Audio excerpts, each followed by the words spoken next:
is huge out there.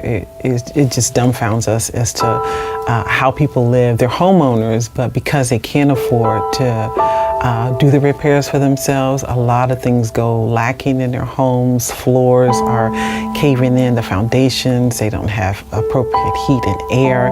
Roofs are caving in, they live with tarps on their roof and mold and mildew in their homes.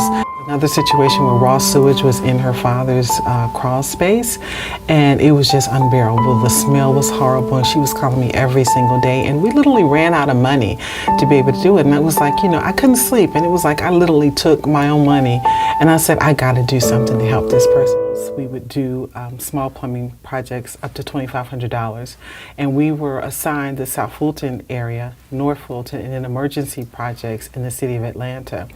After we had gone and did the initial pilot program, which we had to do 150 projects within a 10-month period of time, when we finished that, we kind of talked to the city and let them know that there were so many issues that a lot of the people were having with their plumbing that it was okay for us to go and do water conservation upgrades to put in those low flow toilets.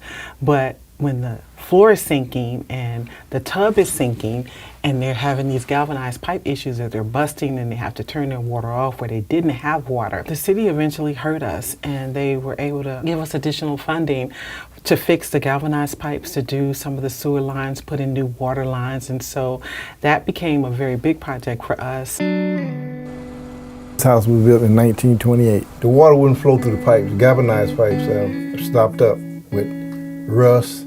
I mean, it was working fine at one time. Then one of the pipes under the house had just broke. It broke. So I tried to fix it with a rubber hose. It lasted for a minute. And then eventually it went out. When all the water that you run from here upstairs would run in the bottom of the basement. In Atlanta, a lot of the older homes, we have to face the whole issue with the galvanized pipes, lead coming through those pipes. Those pipes, when they bust, it ruins their whole house. It was a big hole, and the whole floor was out. We couldn't go no further than here and back that way. We couldn't even get anybody to go into the bathroom to give us an adequate quote because his floors were caving in, and so they couldn't really get in to give us the quotes that they needed. I had a pump down there, but it wasn't that much, so we just stopped. So we started catching it in a pan or something. So you had no water in the kitchen sink, the No. bathroom, No. basically no running water in the house.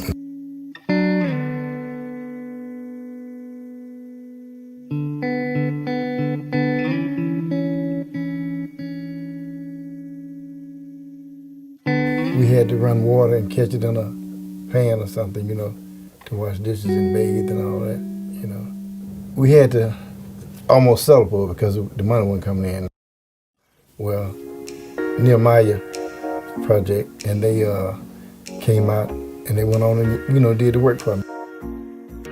This house have a little situation that it has just one bathroom, and it was in very bad shape. We have to redone the subfloor, the joists, everything. The structure of the house was bad. And it wasn't a job we want to take a few days. And then, considering that's the only bathroom in the house, we have a little situation there. We have the kids in the house. So we had offered to give him a hotel room. Javier had offered to get him in a hotel room because they needed to be out of the house because their bathroom would be dysfunctional. He didn't want to leave his home. But Javier went down into the basement. He connected a shower, a sink, and a toilet so his family could have a place to bathe and to use the restroom. Just the one restroom. Mm-hmm. And you almost had to stand in line to get there. Yeah, well, I was thinking about how to fix the only bathroom in the house without, it would take a long time. Right. And you cannot be without bathroom, the kids. And I said, Javier, you can't do that. You're going against the contract. That's not what we asked you to do. And he said, I didn't charge you for that. That just touched our heart. We were like, who does that? It was like I hit the lottery. Didn't take long. He did all that, man, just like it never happened. I want to thank him because, like I said, without them, I wouldn't know what I would have did. And that's the truth.